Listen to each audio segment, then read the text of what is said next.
नमस्कार, good morning. मैं हूं आपके साथ राधा अग्रवाल और आप देख रहे हैं भारत एक्सप्रेस। तो चलिए खबरों की शुरुआत करेंगे उत्तराखंड से, उत्तरकाशी से, जहां पर लगातार रेस्क्यू ऑपरेशन जारी है। उत्तरकाशी में अब तक का सबसे बड़ा रेस्क्यू ऑपरेशन किया जा रहा है। तो करीब 130 लोगों का रेस्क्यू किया गया है। एसडीआरएफ, एनडीआरएफ और साथ ही आर्मी का रेस्क्यू ऑपरेशन लगातार जारी है। तो एसडीआरएफ के 45 जवान धराली भेजे गए, साथ ही साथ एनडीआरएफ के 15 जवान देहरादून से उत्तरकाशी भेजे गए। तो एनडीआरएफ के 50 जवान दिल्ली से देहरादून भेजे गए हैं। 2 Mi-17 हेलीकॉप्टर भी रेस्क्यू के लिए तैयार है।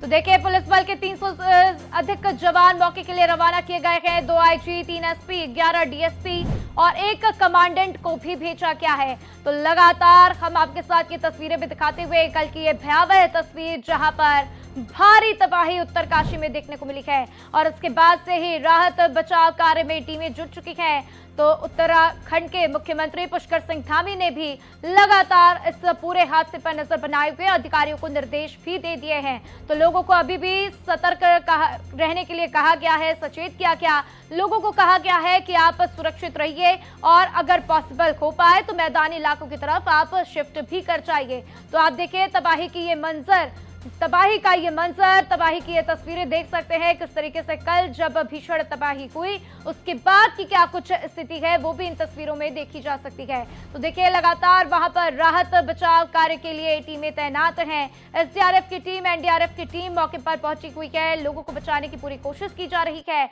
लेकिन मौसम मानने को तैयार नहीं है। अभी भी जिस तरीके से ऋषिकेश में लगातार बारिश हो रही है उसके बाद से परेशानियां और भी ज्यादा बढ़ी हुई है। तो जैसा कि हमारे सहयोगी भी लगातार डिटेल्स दे रहे थे, उन्होंने भी बताया कि किस तरीके से मौसम खराब भले ही है लेकिन रेस्क्यू ऑपरेशन को बीच में नहीं रोका जाएगा, ये बातें भी साफ कर दी गई हैं। तो एनडीआरएफ के 15 जवान देहरादून से उत्तरकाशी के लिए रवाना हुए हैं। एनडीआरएफ के 50 जवान दिल्ली से देहरादून के लिए भेजे गए हैं। तो 2 Mi-17 हेलीकॉप्टर भी रेस्क्यू के लिए तैयार है। तो देखिए हेलीकॉप्टर भले ही तैयार है लेकिन हेलीकॉप्टर उतारने में भी काफी दिक्कतों का सामना करना पड़ रहा है। तो देखिए तस्वीरें भी आपके साथ साझा करते हुए ये 5 तस्वीरें बहुत ही महत्वपूर्ण, अलग अलग एंगल से ये तस्वीरें आपके साथ साझा कर रहे हैं, जिसमें आप देख सकते हैं किस तरीके से उत्तरकाशी में भारी तबाही मची है और किस तरीके से वहां पर क्या कुछ स्थिति तबाही के बाद देखने को मिली, ये भी आप इन तस्वीरों से अंदाजा लगा सकते हैं। तो देखिए जिस तरीके से मलबा आया उसके बाद पूरे एक हिस्से को अपने साथ बहा कर ले गया, तो दूसरी तरफ जिधर लोग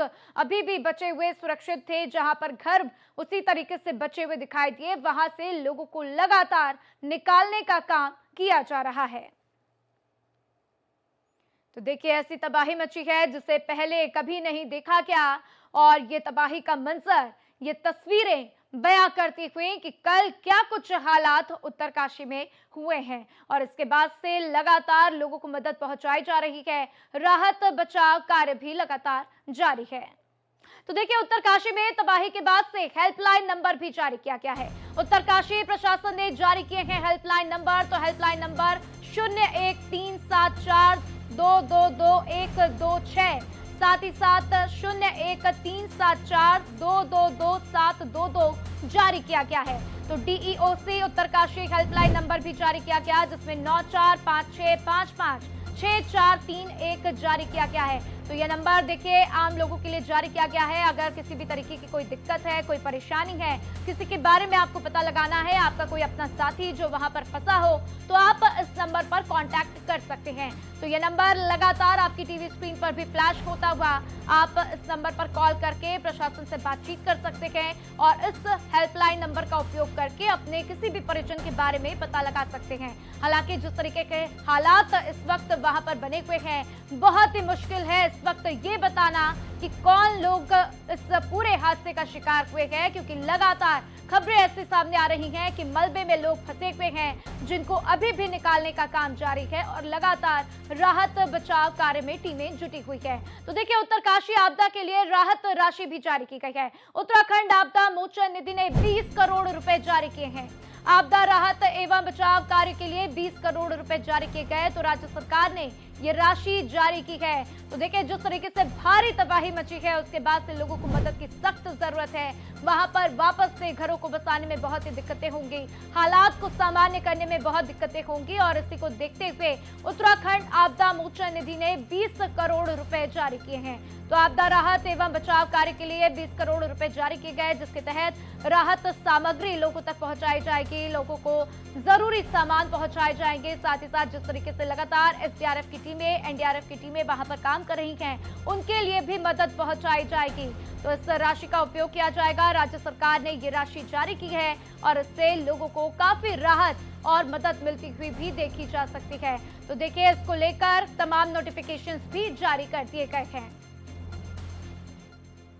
तो वहीं देखिए ये बड़ी खबर सामने आते हुए कि उत्तरकाशी जाएंगे मुख्यमंत्री पुष्कर सिंह धामी। तो देखिए उत्तरकाशी में प्रभावित इलाकों का जायजा लेते हुए नजर आएंगे। कल बादल फटने से उत्तरकाशी में भारी तबाही मची थी। तो आपदा में 4 लोगों की मौत की खबर सामने आई, साथ ही साथ 100 से ज्यादा लोग घायल भी बताए गए। इन आंकड़ों में इजाफा भी हो सकता है, लेकिन इसको लेकर अपडेट जैसे जैसे आएगा भारत एक्सप्रेस आपके साथ साझा करता जाएगा। लेकिन फिलहाल अपडेट ये है कि उत्तरकाशी जाएंगे मुख्यमंत्री पुष्कर सिंह धामी। उत्तरकाशी में प्रभावित इलाकों का जायजा लेते हुए नजर आएंगे। कल जिस तरीके से बादल फटने की घटना सामने आई उसके बाद भारी तबाही मची है।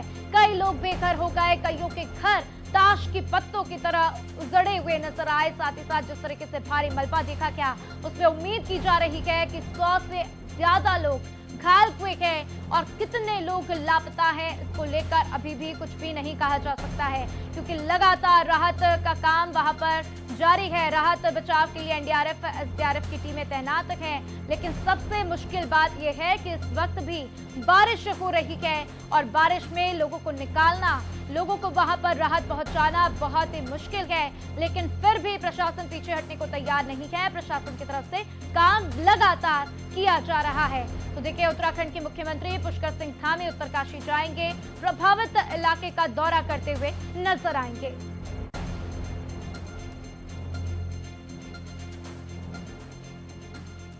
तो देखिए वहीं उत्तरकाशी की तबाही को लेकर पीएम मोदी ने अपने सोशल मीडिया एक्स पर पोस्ट किया है। उन्होंने लिखा कि उत्तरकाशी के धराली में हुई इस त्रासदी से प्रभावित लोगों के प्रति मैं अपनी संवेदना व्यक्त करता हूं। इसके साथ ही सभी पीड़ितों की कुशलता की कामना भी करता हूं। मुख्यमंत्री पुष्कर सिंह धामी जी से बात कर मैंने हालात की जानकारी ली है। ये बातें पीएम मोदी की तरफ से कही गई हैं। तो राज्य सरकार की निगरानी में राहत और बचाव की टीमें हर संभव प्रयास में जुटी हुई है।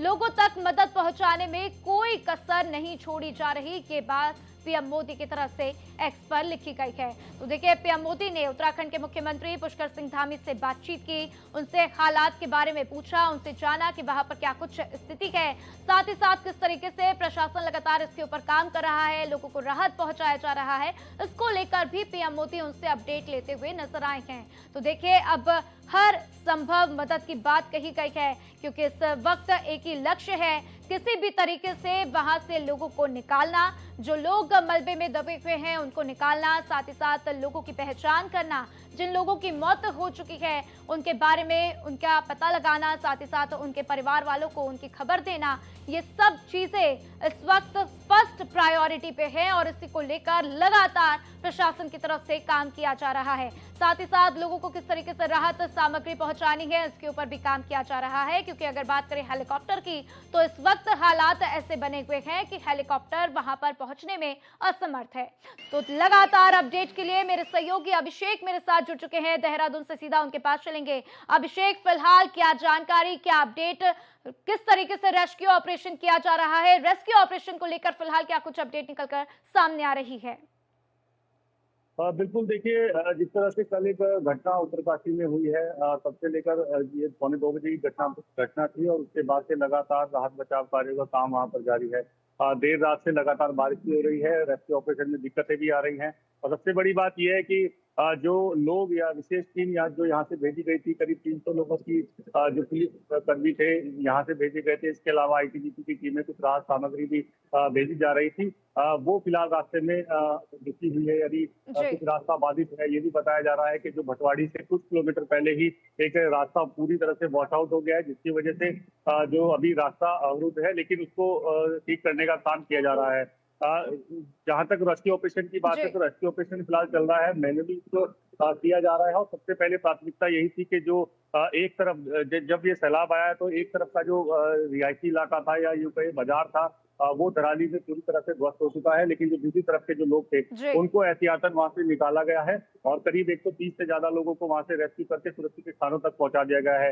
ये भी एक बुरी खबर आई है कि एक शव वहां से भी कल देर रात बरामद की गई है। जी फिलहाल यही एक बॉडी रिकवरी वहां से हुई है। और जैसा कि कल भी एक अपडेट आया था कि 4 लोगों की मौत की पुष्टि प्रशासन ने की थी, लेकिन आगे का क्या कुछ अपडेट है या किस तरह का जो आंकड़ा है, घायलों का क्या आंकड़ा है, अभी तक इस पर कुछ भी अपडेट मिलना जी अभी नहीं मिलना हो पा रहा है। तो दिक्कत यही आ रही है कि कनेक्टिविटी की बहुत बड़ी दिक्कत है, क्योंकि पूरा क्षेत्र कनेक्टिविटी से पूरा आउट हो चुका है। और ये इस कनेक्टिविटी के साथ साथ जो रास्ते हैं वो जगह जगह से अवरुद्ध है। कई टीमें ऐसी हैं जो रास्ते भर में फंसी हुई है। जी लगातार मौसम खराब है और पूरे प्रदेश में जो बारिश है वो लगातार जारी है। पिछले 24 से 48 घंटे हो गए हैं और ऐसा कोई भी हिस्सा प्रदेश का नहीं है जो बारिश से अछूता रहा हो। जी लगातार बारिश का मौसम है और अभी राजधानी देहरादून की भी मैं बात करूं तो कुछ देर पहले ही बारिश रुकी है। हालांकि ड्रिजलिंग हल्की हल्की बूंदाबांदी अभी भी हो रही है, लेकिन बिल्कुल पूरा जो अभिषेक, तो मौसम जिस है वो तरीके की तब्दील स्थिति अभी। बनी हुई है, कुल मिलाकर ये समझा जाए कि अभी भी मौसम वहां पर खराब है। ऐसे में मैन्युअली लोगों को राहत दी जा रही है, लेकिन अभी भी आंकड़े क्लियर नहीं हो पा रहे हैं कि कितने लोगों की मौत हुई, साथ ही साथ कितने लोग वहां पर फंसे हुए हैं। और जैसे जैसे दिन की शुरुआत अब आगे होगी, देखना होगा कि क्या कुछ इसको लेकर अपडेट निकलकर सामने आता है। मेरे साथ जानकारी साझा करने के लिए आपका शुक्रिया अभिषेक। तो देखिए, देश के कई राज्यों में मानसून का असर दिख रहा है। दिल्ली और एनसीआर में बारिश की संभावना व्यक्त की गई है।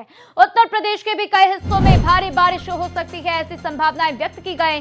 साथ ही साथ हिमाचल प्रदेश, उत्तराखंड में भी बारिश के आसार व्यक्त किए गए हैं।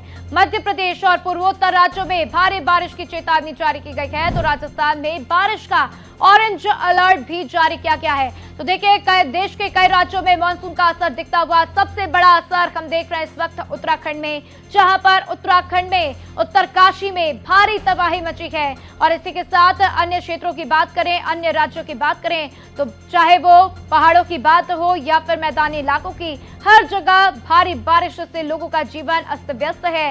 लोग बेहद प्रभावित हैं क्योंकि सड़कों पर पानी भी भरता जा रहा है और इससे वाहनों की रफ्तार भी थमती हुई दिखाई दी है। तो चलिए अब बात कर लेते हैं उत्तर प्रदेश के। यूपी के कई जिलों में बाढ़ जैसे हालात हो गए हैं। प्रयागराज, जालौन, औरैया, हमीरपुर, आगरा, मिर्जापुर, साथ ही वाराणसी, कानपुर देहात, बलिया, बांदा, इटावा, फतेहपुर, ये सभी जिले इस वक्त प्रभावित हैं। और देखिए, लगातार प्रशासन की तरफ से लोगों को अलर्ट किया जा रहा है, लोगों को सचेत किया जा रहा है। लोगों से कहा जा रहा है कि जब तक आपको घर से बिना जरूरी काम न हो तब तक आप मत निकलिए। और आप तस्वीरें भी देखकर अंदाजा लगा सकते हैं कि इन जिलों के क्या कुछ हालात हैं, क्योंकि घरों तक लोगों के पानी पहुंच चुका है। और जिस तरीके से जल स्तर काफी बढ़ता हुआ नदियों का देखा गया, उसके बाद आप देखिए किस तरीके से लोगों के घरों में भी पानी पहुंच चुका है। और इसी की वजह से लोगों की परेशानियां भी काफी बढ़ चुकी हैं, जिसके बाद से प्रशासन ने साफ साफ कह दिया है कि आप अलर्ट रहिए, घर में सुरक्षित रहिए। तो देखिए, बात पहाड़ी क्षेत्रों की हो या फिर मैदानी इलाकों की, इस वक्त बारिश की मार, बाढ़ की मार हर जगह देखने को मिल रही है। तो देखिए, वाराणसी में गंगा के साथ ही उसकी सहायक नदियों का रौद्र रूप देखा जा रहा है। वाराणसी के सभी घाटों से संपर्क टूट चुका है। वहीं तटवर्ती इलाके बाढ़ से प्रभावित हैं। तो 2 दिन पहले प्रभारी मंत्री सुरेश खन्ना ने भी बाढ़ प्रभावित क्षेत्र का दौरा किया था और लोगों को हर संभव मदद का आश्वासन दिया था। अपडेट दे रहे हैं भारत एक्सप्रेस संवाददाता राहुल पांडे, सुनिए। गंगा का रौद्र रूप देखने को मिल रहा है, उसके साथ ही गंगा की सहायक नदियां भी अपने चरम पर है। इस वक्त हमारी मौजूदगी वाराणसी के एक ऐसे स्थान पर है जहां पूरा क्षेत्र जलमग्न है। ये वाराणसी के पॉस एरिया में से आता है, लेकिन गंगा की सहायक नदी वरुणा ने इसको पूरी तरह से अपने आगोश में ले लिया है। ये प्राचीन हनुमान मंदिर है जहां पूजा पाठ हुआ करता था, लेकिन अब ये पूरी तरह से जलमग्न हो चुका है और एनडीआरएफ की टीम भी यहाँ मुस्तैद कर दी गई है, जिससे कि किसी भी तरह से कोई समस्या न हो। हालांकि एक सबसे बड़ी राहत की खबर यह है कि कल तक पानी स्थिर हो गया था गंगा का और उसके बाद अब धीरे धीरे घटाव देखा जा रहा है, जिससे तटवर्ती इलाकों में लोग राहत की सांस ले रहे हैं। लेकिन ये कब तक चलेगा वो देखने वाली बात होगी। हालांकि वाराणसी के सभी 84 घाटों से संपर्क टूट चुका है और इसके साथ ही गंगा और वरुणा के किनारे रहने वाले लोगों की दुश्वारियां भी बढ़ गई हैं। सरकार की तरफ से लगातार लोगों तक व्यवस्थाएं पहुंचाई जा रही हैं, चाहे वो खाद्य सामग्री हो या फिर जानवरों के लिए भूसा, इन सभी की मुकम्मल व्यवस्था की गई है। 2 दिन पहले ही प्रभारी मंत्री सुरेश खन्ना वाराणसी पहुंचे थे। उन्होंने बकायदा बाढ़ ग्रसित क्षेत्रों का जायजा लिया और कहा कि किसी भी तरह से किसी को कोई समस्या नहीं होगी। कैमरा पर्सन अभिनव के साथ राहुल पांडे, भारत एक्सप्रेस, वाराणसी। तो देखिए, जैसा कि मेरे सहयोगी राहुल वाराणसी का अपडेट दे रहे थे, आपने देखा तस्वीरों में क्या कुछ हालात हैं, लेकिन चलिए सीधा इस वक्त उन्हीं के पास चलते हैं और उनसे जानते हैं कि अभी क्या कुछ स्थिति है। राहुल हमारे साथ जुड़ चुके हैं, सीधा उनके पास चलेंगे। राहुल, क्या कुछ आप इस वक्त वहां पर नजारा देख पा रहे हैं? क्योंकि हमने देखा किस तरीके से आपने अपनी रिपोर्ट में दिखाया है कि लगातार वहां पर पानी भरा हुआ है और अभी भी हम तस्वीरों में आपके पीछे देख पा रहे हैं कि किस तरीके से वहां पर पानी भरा हुआ दिखाई दे रहा है। बिल्कुल राधा, देखिए ये वरुणा का क्षेत्र है और वरुणा नदी है। ये जिस तरह से जल भराव हुआ है और ये देखिए किस तरह से एसडीआरएफ और एनडीआरएफ की टीम मुस्तैद है। लगातार यहाँ ये कैंप किए हुए हैं कि किसी तरह से किसी को कोई समस्या ना हो और कोई इमरजेंसी होती है तो तुरंत ये वहां पहुंचते हैं, राहत पहुंचाते हैं। इसके साथ साथ कई नावों की व्यवस्था की गई है ताकि जो प्रभावित क्षेत्र है वहां से लोग अपने घरों से बाहर निकलकर यहाँ तक आ सकें और उसके बाद फिर अपने गंतव्य को जा सकें। यहाँ से मात्र 500 मीटर की दूरी पर ही कचहरी है, इसके साथ साथ कमिश्नरेट है, जहां लोग पहुंचते हैं अपने कामों के लिए और नाव के सहारे ही लोग यहाँ तक पहुंचते हैं और अपने अपने काम करते हैं। फिलहाल एक राहत की खबर ये है कि 0.5 सेंटीमीटर प्रत्येक घंटे की रफ्तार से गंगा घट रही है। तो ऐसे में लोगों को एक उम्मीद जगी है कि धीरे धीरे जब गंगा का पानी घटेगा तो उनकी दुश्वारियां कम होंगी। लेकिन राहुल, उम्मीदें तो बहुत है, लेकिन प्रशासन की तरफ से क्या कहा जा रहा है? एनडीआरएफ की टीम, एसडीआरएफ की टीम क्या कुछ कहती हुई नजर आ रही है कि हालात कब सामान्य होंगे? क्योंकि जिस तरीके की स्थिति है, ऐसे में बहुत सारी दिक्कतें लोगों को झेलनी पड़ रही हैं। निश्चित तौर पर राधा, देखिए चाहे वो एनडीआरएफ हो, एसडीआरएफ हो या प्रशासनिक लोग हो, वो लगातार राहत पहुंचा रहे हैं लोगों तक, लेकिन फिलहाल कोई इस स्थिति में नहीं है कि वो बता सके कि कब तक इन सब परिस्थितियों से लोगों को पूरी तरह से राहत मिल जाएगी। हालांकि कुल 50 गांव इस बाढ़ से प्रभावित हैं। इसके साथ साथ 1500 परिवार, उन सभी परिवारों के लिए मुकम्मल व्यवस्थाएं की जा रही हैं। कम्युनिटी किचन में भोजन बनवाया जा रहा है, जो भोजन सुबह, शाम और रात तक उनके घरों तक पहुंचाया जा रहा है ताकि किसी भी तरह से कोई समस्या ना हो। इसके साथ साथ उनके पशुओं के लिए चारा की भी व्यवस्था की जा रही है, क्योंकि मवेशियों को सबसे ज्यादा बाढ़ में समस्याओं का सामना करना पड़ सकता है। जैसे आम लोग तो किसी भी तरह से खा पी लेते हैं, लेकिन उसके बाद सबसे ज्यादा कंडीशन खराब होती है मवेशियों की। उनके लिए भी विशेष तौर पर व्यवस्था की गई है, नाव से उनके तक चारा पहुंचाया जा रहा है। तो ये एक बड़ी पहल की गई है। इसके साथ साथ सुरेश खन्ना ने खुद कहा था कि हम विशेष पैकेज की भी व्यवस्था करेंगे ताकि जो बाढ़ प्रभावित लोग हैं उनको पूरी तरह से राहत पहुंचाई जा सके। ये डबल इंजन की सरकार है, किसी को आपदा विपदा में छोड़ेगी नहीं, बल्कि सबको उससे बाहर निकालने का काम करेगी। बिल्कुल, राहत प्रशासन की तरफ से लगातार काम किया जा रहा है, लेकिन आपसे ये भी समझेंगे कि क्या लोगों को विस्थापित करने का भी काम किया गया है? क्योंकि जिस तरीके के हालात हैं उसमें ये तो साफ है कि लोगों के घरों में पानी घुसा है, तो क्या जो निचले इलाके के लोग हैं उनको विस्थापित किया गया है? निश्चित तौर पर आधा, देखिए 50 शिविर बनाए गए हैं और राहत शिविरों में लोगों को धीरे धीरे विस्थापित किया गया है। अभी 1000 से ज्यादा लोग तमाम शिविरों में रह रहे हैं और सपरिवार रह रहे हैं, जहां उनके खाने पीने की व्यवस्थाएं की गई हैं। इसके साथ साथ तब तक ठीक है राहुल, तो हमारे साथ जानकारी साझा करने के लिए आपका बहुत बहुत शुक्रिया। तो देखिए, लगातार हम आपको वाराणसी को लेकर एक एक अपडेट दे रहे हैं, किस तरीके से वहां पर हालात इस वक्त सामान्य नहीं है। लेकिन चलिए बात कर लेते हैं बिहार की। बिहार की राजधानी पटना में गंगा का जलस्तर बढ़ने से पूरा दियारा का इलाका जलमग्न हो गया है। दियारा इलाके से निकलकर दीघा में गंगा तट पर पॉलिथीन के तंबू में शरण लेने वाले आम लोगों का जीवन बेहाल है। पानी में जीवन बसर कर रहे लोगों के बीच जाकर भारत एक्सप्रेस संवाददाता आशुतोष कुमार ने हालात का जायजा लिया। इस रिपोर्ट में देखिए। गंगा का जलस्तर बढ़ते ही पूरा इलाका जलमग्न हो गया है। दियर इलाके में पूरी तरह से सैलाब फैल गया है और तस्वीरों में साफ तौर पे देखिए, सड़क किनारे किसी तरह से जीवन बसर कर रहे लोगों का पूरा आशियाना डूब गया है। खाना भी इसी पानी में, सोना भी इसी पानी में, खाना बनाना भी इसी पानी में। आप तस्वीरों में साफ तौर पे देख सकते हैं कि कुदरत का सैलाब किस कदर घेरे हुए है और पूरी तरह से जिंदगी जो है वो इस सैलाब के बीच है। तस्वीरों में साफ तौर पे देख सकते हैं किस तरह की परेशानी, क्या परेशानी हो रही है। एकदम चारों तरफ आपका घर डूब गया। बहुत परेशानी है और माल जाल के आदमी के सब के दिक्कत है, बहुत परेशानी है। ये कुछ मिलता नहीं समय से, कुछ नहीं मिल रहा है, सरकार ध्यान नहीं दे रही। नहीं कुछ। दियर इलाके में पूरी तरह से गंगा का जल स्तर बढ़ने के बाद पूरा इलाका जलमग्न है और उसका खामियाजा जो है वो आम लोग भुगत रहे हैं। जिस तरह से लोग परेशान हैं, बेहाल हैं, सरकार से उम्मीद कर रहे हैं कि सरकार उन्हें मदद पहुंचाए और जिस तरह से हालात बने हुए हैं ये भयावह है। मौसम विभाग और जिला प्रशासन का अलर्ट है कि अभी गंगा का जलस्तर बढ़ेगा और जहां कहीं भी ऊंचे स्थान है उस ऊंचे स्थान से लोग निकलते निकलते अपने घर को छोड़कर सड़क पे आने को मजबूर हैं। ये तस्वीरें देख सकते हैं कि किस तरह के हालात हैं और किस तरह से लोग परेशान हैं। कितनी परेशानी हो रही है, क्या परेशानी हो रही है? परेशानी तो हवे कि घर छोड़ के रोड पर हिया आ खैला बाहर मरई थी, बिहने से मुंह में पानियो ने गइल बाटे कि कैसे हम जी हिमाल जल लेके एने ओने भागल चलई थी, का करी। पूरा घर डूब गया। पूरा घर डूब गया।